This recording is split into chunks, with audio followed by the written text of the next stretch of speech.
बिस्मिल्लाहिर्रहमानिर्रहीम, अस्सलाम वालेकुम, वेलकम टू माय चैनल। आज की जो मेरी वीडियो है वो पीपीएससी में आई हुई ज़िलादार की जॉब से मुतल्लिक है। तो इन जॉब्स पे अप्लाई कैसे करना है, इनके लिए क्वालिफ़िकेशन क्या होगी, इनका टेस्ट सिलेबस, इनका काम क्या होता है, इनकी पे क्या होती है, इन सारी बातों की तफसील हम आपको इस वीडियो के अंदर बताएंगे, तो वीडियो को एंड तक देखिएगा। तो पीपीएससी के अंदर ज़िलादार की पोस्ट अनाउंस हुई हैं, ऑलमोस्ट पूरे पंजाब के लिए ये पोस्ट हैं और इस पे किस तरह से अप्लाई करना है वो भी मैं आपको बता देता हूँ। सबसे पहले ये आप देखें कि ज़िलादार की पोस्ट हैं, 16 इसका स्केल है, कॉन्ट्रैक्ट बेसिस पे ये जॉब है 3 साल की। और ये जो है जोन वाइज हैं, इसके अंदर लाहौर, फैसलाबाद, सरगोदा, मुल्तान और डिफरेंट जो हैं जोन इसके अंदर है। उसकी नंबर ऑफ़ पोस्ट अलग अलग से हैं, जैसे लाहौर की 9 है, फैसलाबाद की 12 है, सरगोदा की 11 है और इसी तरह ये मुल्तान, भावलपुर, डीजी खान, साहिवाल और ग्रेटर थल कैनाल। तो ये टोटल 78 पोस्ट हैं और जो 20 पोस्ट हैं इसके अलावा हैं वो सर्विस कोटा वालों के। इस पे अप्लाई करने के लिए उससे पहले मैं आपको एक और चीज़ बता दूं कि डिस्ट्रिक्ट ऑफ डोमिसाइल जो है इसमें अलग अलग से हैं। जैसे कि लाहौर का मैं आपको बता दूं तो लाहौर के अंदर लाहौर, गुजरांवाला, सियालकोट, शेखुपुरा, कसूर और नारोवाल है। तो ये आपने अपने जोन के हिसाब से देखना है। कुछ ऐसे इसके अंदर डिस्ट्रिक्ट भी हैं जिस पे आप 2 दफ़ा अप्लाई कर सकते हैं। मिसाल के तौर पे अब लाहौर वाले में आप देखें कि यहाँ पे शेखुपुरा वाले यहाँ पे भी अप्लाई कर सकते हैं और नीचे फैसलाबाद वाला है तो यहाँ पे भी शेखुपुरा वाले अप्लाई कर सकते हैं। इस तरह कोट अद्दू वाले जो हैं वहाँ वो भी 2 दफ़ा आ रहा है। तो इसमें काफ़ी ज़्यादा है, जंग है वो भी 2 दफ़ा आ रहा है। तो इसके अंदर आपने मतलब एक से ज़्यादा जगह भी आप अप्लाई कर सकते हैं। जहाँ पे आपका डिस्ट्रिक्ट आ रहा है वहाँ पे आप अप्लाई कर सकते हैं। मोस्टली जो है वो 2-2 डिस्ट्रिक्ट पे अप्लाई कर सकते हैं। तो उसमें आप देख लें, अगर आप एक पे करना चाहें तो यहाँ पे नंबर ऑफ़ वैकेंसी ज़्यादा है, आप वहाँ पे भी अप्लाई कर सकते हैं। तो उसके लिए ये है, एज लिमिट जो है वो 19 से 26 साल तक है और मेल के लिए, और 19 से 26 फ़ीमेल के लिए है। लेकिन उसके अंदर जो एज रिलैक्सेशन है, मेल के लिए 5 साल है और फ़ीमेल के लिए जो है वो 8 साल तक है। और इसके अलावा जो आपकी पोस्टिंग होगी वो आपके मुतलका ज़ोन के अंदर होगी। मतलब ये जो डिस्ट्रिक्ट दिए गए हैं, इस डिस्ट्रिक्ट में से किसी भी डिस्ट्रिक्ट में, वैसे अमूमन इनकी जो पोस्टिंग होती है वो अपने डिस्ट्रिक्ट के अंदर ही होती है, तो वहाँ पे आपकी पोस्टिंग होगी। और कुछ दिन पहले मैंने ज़िलादार की पोस्ट के हवाले से ये सारी चीज़ आपको पहले ही बताई थी कि इसके अंदर एज लिमिट वैसे पीपीएससी के अंदर जो होती है वो 30 साल तक होती है, लेकिन इसमें जो है 31 साल तक है। तो वो इसी तरह है कि आज जो ऐड आया है तो इसमें भी यही चीज़ें मेंशन है। इसके अलावा सिलेबस यहाँ पे मेंशन नहीं किया गया कि इन पोस्ट का सिलेबस क्या होगा। वैसे अमूमन पीपीएससी के ऐड में जो होता है सिलेबस मेंशन होता है। तो सिलेबस के हवाले से ये है कि आप जिस तरह से 1 पेपर की तैयारी कर रहे हैं जिसके अंदर जनरल नॉलेज, करंट अफेयर्स, पाक स्टडी और इसके अलावा इस्लामिक स्टडी, तो आपने इसी की तैयारी करनी है। इसका जो पेपर होगा वो प्रीवियस जो हुआ है ज़िलादार का वो इसी हिसाब से हुआ है, लास्ट टाइम जो हुआ था, और अब भी इसी हिसाब से होगा। मैक्सिमम इसमें ये चेंजेस हो सकती है कि इसका जो 20% वाला पोर्शन होगा वो आपसे इरिगेशन से रिलेटेड क्वेश्चन पूछे जा सकते हैं।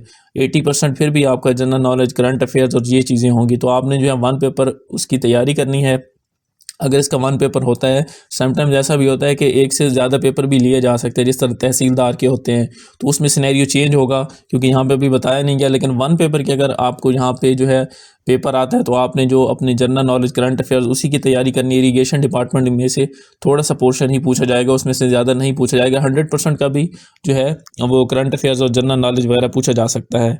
तो 1 पेपर के हवाले से मैंने आपको बता दिया। इसके अलावा 20 पोस्ट हैं, ये इसकी सर्विस कोटा के लिए है, मतलब जो पहले से ही इस डिपार्टमेंट में, इरिगेशन डिपार्टमेंट में काम कर रहे हैं उनके लिए ये पोस्ट है। अप्लाई उन्होंने भी सेम तरीके से करना है। नीचे लिखा हुआ है यहाँ पे कौन कौन कर सकता है, लिखा हुआ है कैनाल पटवारी जो हैं वो यहाँ पे अप्लाई कर सकते हैं, या इसके जो हैं असेसमेंट क्लर्क होते हैं, तो मतलब उनके लिए 20 पोस्ट है। उनका भी अपना जो है डिस्ट्रिक्ट ऑफ डोमिसाइल के मुताबिक वो भी अप्लाई यहाँ पे कर सकते हैं। तो इसके लिए ऑनलाइन अप्लाई करना है, आपने पीपीएससी की वेबसाइट पे जाना है, फ़ीस भी आपने वहीं पे करनी है, जैज़ कैश के थ्रू, इजी पैसा के थ्रू। अप्लाई के लिए मेरी पूरी वीडियो डिटेल में मौजूद है, फ़ीस जमा करवाने के लिए भी मौजूद है। इस वीडियो के एंड पे एक टैब शो होगा तो आप वो देख सकते हैं। अगर आपको अप्लाई करने में कोई भी किसी किस्म का इशू आ रहा है तो आप वो वीडियोज़ भी देख सकते हैं। अच्छा, बात कर लेते हैं इनके काम के हवाले से। तो इनका जो काम होता है ये इरिगेशन डिपार्टमेंट के अंदर है, ठीक है। तो इसका जो काम होता है तकरीबन जिस तरह से तहसीलदार के अंडर पटवारी आते हैं, जैसे कि दूसरी रेवेन्यू डिपार्टमेंट की जॉब्स आई थी, तो इसके अंदर जो होता है ज़िलादार, उसके अंदर जो होता है कैनाल पटवारी होते हैं, ठीक है। ज़िलादार उनका हेड होता है, उनका सुपरवाइज़र आप कह लेंगे वो होता है, और उसके अंदर जो है कैनाल पटवारी उसकी सुपरविजन में काम करते हैं। ज़्यादातर जो इनका काम होता है वो नहरी पानी के जो तनाज़ात होते हैं या नहरी पानी का जो इस्तेमाल होता है तो उससे रिलेटेड होते हैं। नहरी पानी जहाँ जहाँ पे इस्तेमाल होता है, जो जो अपनी ज़मीनों में इस्तेमाल करते हैं, तो उसकी जो पेमेंट होती है उसके लिए मुतलका कैनाल पटवारी जो हैं वो हायर होते हैं ऑलरेडी। जिस तरह से पहले जॉब्स आई थी तो इन्होंने इसकी सुपरविजन करनी होती है ज़िलादार ने, ठीक है। नहरी पानी के इस्तेमाल की जो है फ़ीस वगैरह कलेक्शन करना, ये इसकी रिस्पॉन्सिबिलिटी होती है। इसके अलावा ज़मीन की जो मलकियत होती है उसका रिकॉर्ड जो होता है, मतलब जो नहरी ज़मीन होती है उसकी मलकियत का पूरा रिकॉर्ड जो होता है वो ज़िलादार के पास होता है। और इसके अलावा अगर कोई तनाज़ा वगैरह हो जाता है तो इसके अंदर वो डिस्प्यूट जो होता है वो भी हल करता है। इसके अलावा आबियाना जैसे होता है कि आबियाना होता है नहरी पानी के बदले में जो रकम मिलती है तकरीबन हर 6 माह बाद, मतलब जो जो अपनी फसलें सैराब करते हैं नहरी पानी से, तो कैनाल पटवारी उनसे कलेक्शन करते हैं फ़ीस की, उसको आबियाना कहते हैं। इसमें ये होता है कि कैनाल पटवारी को भी एक मखसूस एरिया दिया जाता है और जो ज़िलादार होता है उसके पास एक मखसूस इलाका होता है, उसके अंदर डिफरेंट कैनाल पटवारीज़ काम कर रहे होते हैं।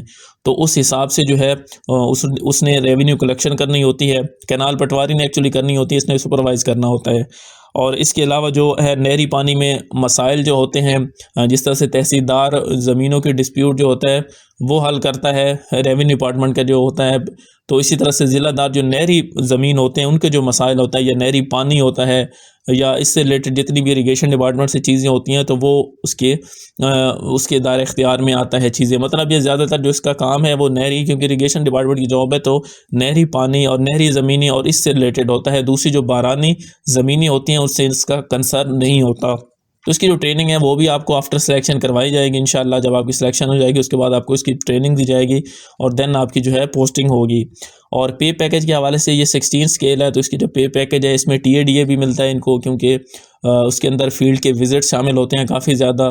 तो इसके जो पे पैकेज है वो 70 प्लस होता है, 70,000 प्लस में एक अच्छा पे पैकेज होता है इसके अंदर ज़िलादार की पोस्ट के अंदर। और इसके लिए क्वालिफ़िकेशन वो BA और BSc चाहिए। सारे बैचलर वाले इस पर अप्लाई नहीं कर सकते, मतलब BCom वाले इस पर अप्लाई वाले से मैं आपको बता दूं कि PPSC के पास पेपर आपने तैयार करने हैं इसकी तैयारी के हवाले से। और मेरे चैनल पे भी काफ़ी ज़्यादा वीडियोस मौजूद हैं जिसके अंदर PPSC के पास पेपर भी हैं, दूसरे भी हैं, काफ़ी इन्फॉर्मेटिव वीडियोज़ उसके अंदर शामिल हैं, क्योंकि उसके अंदर एक्सप्लेनेशन से बताया गया है, सवालों के जवाब दिए गए हैं। एक एक सवाल से 3-3 4-4 सवाल किस तरह से आ सकते हैं ये PPSC के अंदर। अभी मैंने रिसेंटली एक वीडियो बनाई है असिस्टेंट SNGAD और असिस्टेंट पुलिस, तो वो जो है पेपर उसकी तैयारी कैसे करनी है, तो आप उसके लिए इस पेपर के लिए भी वो वीडियो लाजमी देखें, क्योंकि PPSC जो आजकल जो सवालात पूछ रहा है, जिस जिस पोर्शन से सवालात पूछ रहा है, तो वो इंशाल्लाह उस वीडियो के अंदर सारे कवर हो जाएंगे। तो ये हमारी आज की वीडियो थी, उम्मीद है आपको पसंद आई होगी। मज़ीद आपका कोई सवाल हो तो आप कमेंट करके पूछ सकते हैं। वीडियो आपको अच्छी लगे तो उसको लाइक कीजिएगा, चैनल को सब्सक्राइब कीजिएगा। थैंक यू, अल्लाह हाफिज़।